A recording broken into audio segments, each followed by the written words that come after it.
नमस्कार मित्रमैत्रिणींनो, आत्ताची breaking news समोर येते आहे की आदिवासी विकास मंत्री अशोक उईके यांनी सांगितलं की हे जे गेले 13 दिवसापासून आदिवासी विद्यार्थी आंदोलन करत होते, त्यांची एक मागणी त्यांनी मान्य केली आणि ती मागणी अशी आहे की या वसतिगृहांसाठी प्रवेशासाठीची जी वयाची अट होती, ती अट आता रद्द करण्यात आलेली आहे. म्हणजे या आदिवासी विद्यार्थ्यांच्या ज्या अनेक मागण्या होत्या त्यापैकी एक मागणी मान्य केली आहे. आणि आता असं बोललं जात आहे सगळीकडून की हे जे काही झालं त्याला राहुल गांधी यांचा परवाचा पुण्यामधला कार्यक्रम जबाबदार आहे. याशिवाय राहुल गांधी यांनी काल आपले मुख्यमंत्री देवेंद्र फडणवीस यांना जे खूप मोठं पत्र लिहिलं, हे पत्र कारणीभूत आहे. आणि या सगळ्या गोष्टी ज्या आहेत त्या आता याच्याकडे घेऊन जात आहेत असं म्हणलं जात आहे. काय झालं होतं तर तुम्हाला माहिती असेल की महाराष्ट्रामध्ये वेगवेगळ्या जिल्ह्यामध्ये आदिवासी विद्यार्थी हे उपोषण करत होते, आंदोलन करत होते. पुण्यामध्ये मांजरीमध्ये मी तुम्हाला कालच व्हिडिओमध्ये दाखवलंय की 12 दिवसापासून हे विद्यार्थी आंदोलन करत आहेत आणि या विद्यार्थ्यांच्या मागणीला सरकारने बिलकुल लक्ष दिलेलं नव्हतं. हे विद्यार्थी जेव्हा गेले तेव्हा आदिवासी विकास मंत्री म्हणाले की आम्ही काहीही करू शकत नाही, याच्यामध्ये मुख्यमंत्र्यांच्या हातात आहे सगळं. आणि या सगळ्या गोष्टी झाल्याच्या नंतर जेव्हा राहुल गांधी यांचा पुण्यामध्ये कार्यक्रम झाला, या कार्यक्रमामध्ये एक मुलगी आली होती, तुम्हाला माहिती असेल. या मुलींनी आदिवासी विद्यार्थ्यांच्या त्यांच्या ज्या काही समस्या आहेत त्या मांडल्या. या मुलींनी राहुल गांधींच्या समोर हेही सांगितलं होतं की आमच्यासोबत किती वाईट प्रकार केले जातात, प्रेग्नन्सी टेस्ट केली जाते, खायला नीट मिळत नाही, हॉस्टेल दूर आहे, अशा सगळ्या गोष्टी तिने सांगितल्या होत्या. राहुल गांधी तिला म्हणाले होते की तुम्ही मला बोलवा, तुमच्या उपोषणाला मला सांगा, आपण मिळून दबाव बनवू आणि मिळून काहीतरी करू, तर तुमचं हे होईल, तुम्ही मला का नाही बोलवत, असं राहुल गांधी म्हणाले होते. मी तुम्हाला तो व्हिडिओ ऐकवणार आहे. आणि तेवढ्यावरच राहुल गांधी थांबले नाही, तर राहुल गांधी यांनी काल पत्रही पाठवलं. ते आता उपोषणालाही येणार होते, पण त्याच्या आधीच हालचाली झाल्या. आज आमदार खासदारांच्या बैठकी झाल्या. जे आदिवासी विकास मंत्री अशोक उईके 4 दिवसापूर्वी असं म्हणाले होते की सॉरी, आमच्याकडून काय होणार नाही, ते आज मीडियासमोर येऊन म्हणतात की आम्ही ही अट जी आहे ती शिथिल केलेली आहे. तर आता या सगळ्या गोष्टी, या काल जे काही झालं किंवा राहुल गांधी यांचं जे पत्र आहे किंवा राहुल गांधी यांना ही जी मुलगी तुम्हाला शेजारी दिसत आहे तिने जे मांडलं हे कारणीभूत आहे असं बोललं जात आहे. तुम्हाला माहिती असेल की राहुल गांधींचा परवाचा छात्रों की गूंज कार्यक्रम हा महिलांसाठीचा खास कार्यक्रम होता.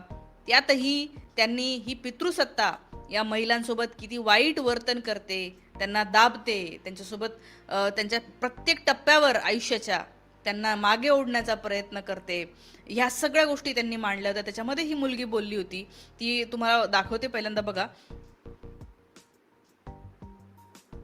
ही मुलगी काय म्हणाली होती. तुम्हाला इथे स्क्रीन दिसत असेल, या स्क्रीनवर जे आहे ते ही बघा, ही मुलगी काय म्हणालेली आहे. आम्ही जे उपोषणासाठी बसलेलो आहोत, आमचे भाऊ आणि त्याच्यामध्ये आमच्या 2 बहिणी देखील बसलेल्या आहेत. आणि त्यातलीच एका बहिणीची तब्येत खूप नाजूक झाली, तिला आज हॉस्पिटलमध्ये नेलंय. आणि हे सगळं असताना देखील जेव्हा आमचे प्रतिनिधी मंत्रालयामध्ये गेले, तर तेव्हा आमचे आदिवासी विकास विभागाचे मंत्री आहेत ते काय बोलले असतील तुम्हाला सांगितलं तर तुमच्या अंगावर काटा येईल. ते म्हणतात सॉरी, मी याच्यावर काही करू शकत नाही, हे सीएमच्या हातात आहे. मग तुम्ही जर आदिवासी विद्यार्थ्यांच्या विकासासाठी तिथं बसलेत, तुम्ही जर तिथं आमच्या विकासासाठी बसल्यात आणि तुम्ही जर आमचा विकास साधू शकत नाही, तर तुमचा तिथं बसण्याचा अधिकार नाही, हे मी आज ठणकावून सांगते. आणि दुसरी गोष्ट म्हणजे मी अजून एक सांगेल की ज्या आमच्या भागामध्ये ज्या आश्रमशाळा असतात तिथं जे सेंट्रल किचन पद्धत लागू केली, जसं की एका ठिकाणी जेवण बनणार आणि ते 70-80 किलोमीटर लांब घेऊन जाणार आणि त्यामुळे ते जेवण खराब होतं, त्यामुळे विषबाधा होते. आणि विद्यार्थी, आताच एक गोष्ट झाली गडचिरोलीमध्ये, कारण आदिवासी ज्या आश्रमशाळा आहेत त्याच्यामध्ये बेडची सुविधा नाहीये, पिण्याचं पाणी देखील नाहीये. त्याच कारणामुळे गडचिरोलीमध्ये विद्यार्थ्यांनी झोपेत असताना त्यांना मण्यार सापाने दंश करून 3 विद्यार्थी मेले आणि 3 विद्यार्थी अजूनही हॉस्पिटलमध्ये आहेत. तर आमची मागणी अशी आहे की त्या विद्यार्थ्यांच्या पालकांना ऍटलिस्ट 1 कोटीची तरी मदत करा आणि ह्या सरकारने त्यांची मदत 4 लाखांवर मोजलेली आहे. तसंच आमचं त्यांना एक म्हणजे मागणं आहे की ज्या आमच्या आदिवासी विद्यार्थिनी असतात, तुम्ही जर पाहिलं ते जे आदिवासी हॉस्टेल आहेत ते जे शहर आहेत जसं की पुणे, मुंबई, तर ते पुण्याचा जो सेंट्रल भाग आहे तिथं नाही आहेत. मांजरी, कोंढवा और इस वजह से जो हमारा शिक्षण है, हम जो पढ़ते हैं वो पढ़ने के लिए टाइम ही नहीं रहता क्योंकि 4-4 घंटे हमें वहाँ जाने आने में ही लगते हैं. तर ह्या सगळ्या मागण्या घेऊन आम्ही मागच्या 10 दिवसापासून उपोषणासाठी बसलोय. तर माझी तुम्हाला विनंती आहे की मी तुम्हाला जे आता निवेदन दिलं आहे त्याचा विचार करून तुम्ही आमच्या आदिवासी विद्यार्थ्यांसाठी काहीतरी करून आमचा मागणं सोडवण्याचा प्रयत्न कराल. थँक्यू. तो बताओ ओके, इन्होंने अपने कुछ मुद्दे आपके लिए लाए हैं. तो पहला पॉइंट ये है कि मेन डिमांड क्या है? इनका डिमांड जो डिपार्टमेंट है उसने जो जीआर लागू किया है, जैसे कि जो हॉस्टल में नियमावली होगी वो उसमें लिखा है कि हम म्हणजे 13 साल तक ही पढ़ सकते हैं, 13 साल तक ही हम हॉस्टल में रह सकते हैं.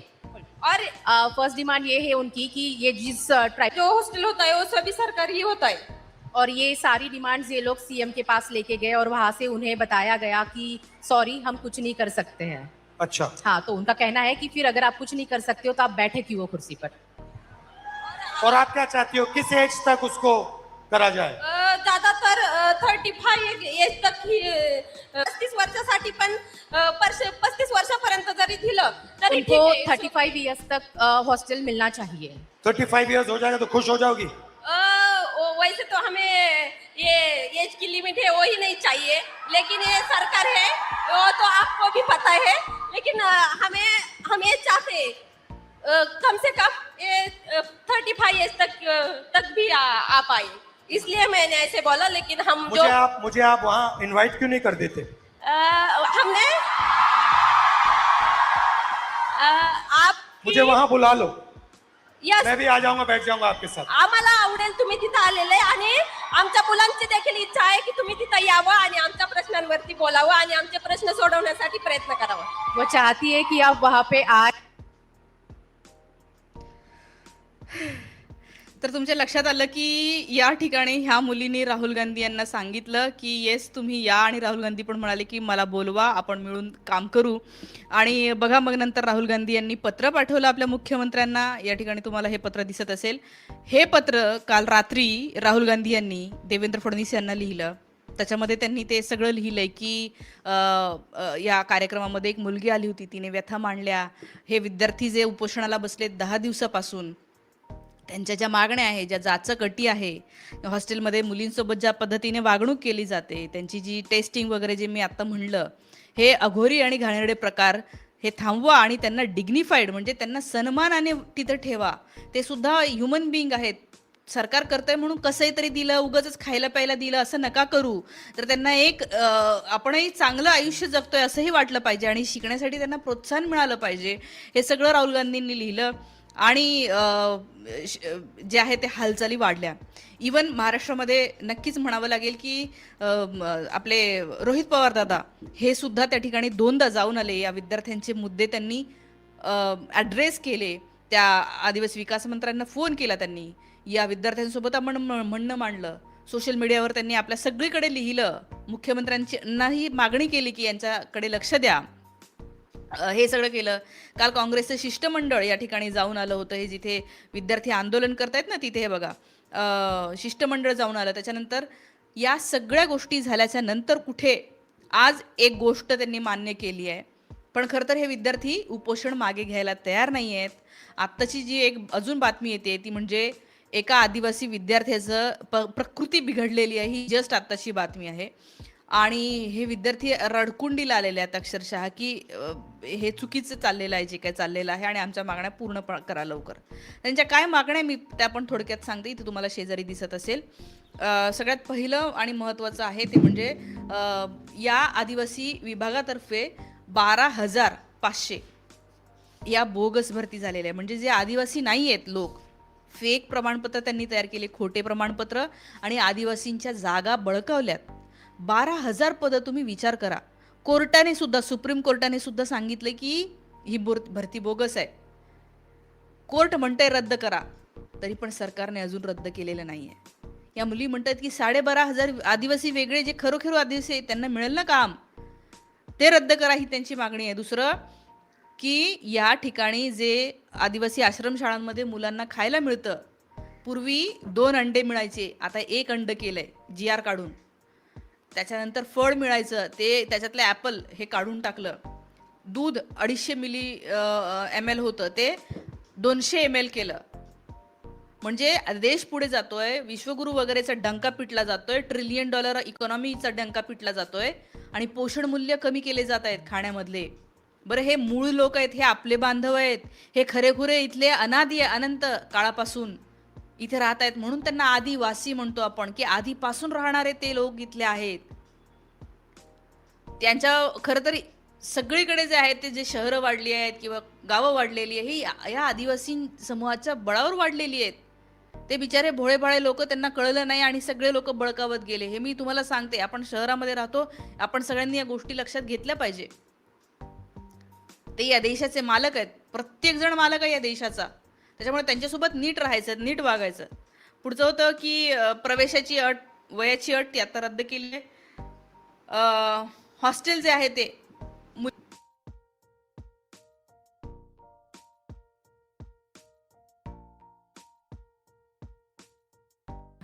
काल मांजरीला मी गेली होती, आणि या ठिकाणी पुण्यावरून पुण्यापासून मांजरीला जायला, जिथे हॉस्टेल आहे मुलांचं, तिथे जायला 2 तास लागतात. 2 तास विचार करा, 20 किलोमीटर आहे ते.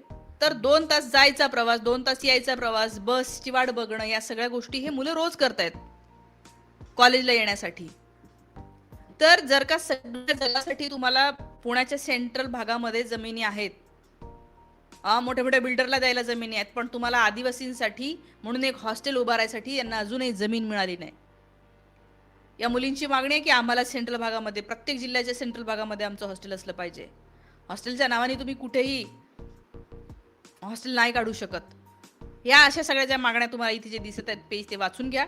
या त्यांच्या मागण्या, या सगळ्या मागण्या पूर्ण होईपर्यंत ते या उपोषणावरून हटणार नाहीये. काल मी तिथं उपोषणाला जाऊन आली, तुम्ही बघितलं असेल ते व्हिडिओ, नसेल बघितलं तर जाऊन बघा. आणि या सर्व विद्यार्थ्यांच्या मागण्या ज्या आहेत ते सगळ्या पूर्ण झाल्या पाहिजे, कारण की या मागण्या काय अव्वाच्या सव्वा नाही आहे, ते काय तुम्हाला दान मागत नाही आहे, ते त्यांचा हक्क मागत आहे. कॉन्स्टिट्युशनल राईट आहे, तो संविधानाने दिलेला हक्क आहे, आणि तो हक्क हा मिळालाच पाहिजे, अशी मी जी आहे ती मागणी करते. आणि आज जर का हे आपण दबाव बनवतो, आपण बोलतो म्हणून होतं, म्हणून मी तुम्हाला सगळ्यांना सांगते की आपण प्रत्येकाने या देशामध्ये कुणीही जर का पिचलं जात असेल, कुणालाही जर का त्रास होत असेल, तर आपण प्रत्येकाने उभं राहिलं पाहिजे आणि म्हटलं पाहिजे येस, नाही, त्यांच्या मागण्या बरोबर आहे, मी त्यांच्यासोबत आहे. अरे खरेखुरे देशभक्त असणं ते असतं. या सगळ्या गोष्टी आहेत. तुमचे हा व्हिडिओ जर आवडला असेल तर जास्तीत जास्त लोकांपर्यंत शेअर करा, कमेंट करा, आणि शक्य असेल तर तुम्ही चॅनलला आर्थिक मदत करू शकता. इथे UPI ID दिलेला आहे. थांबते. Thank you so much.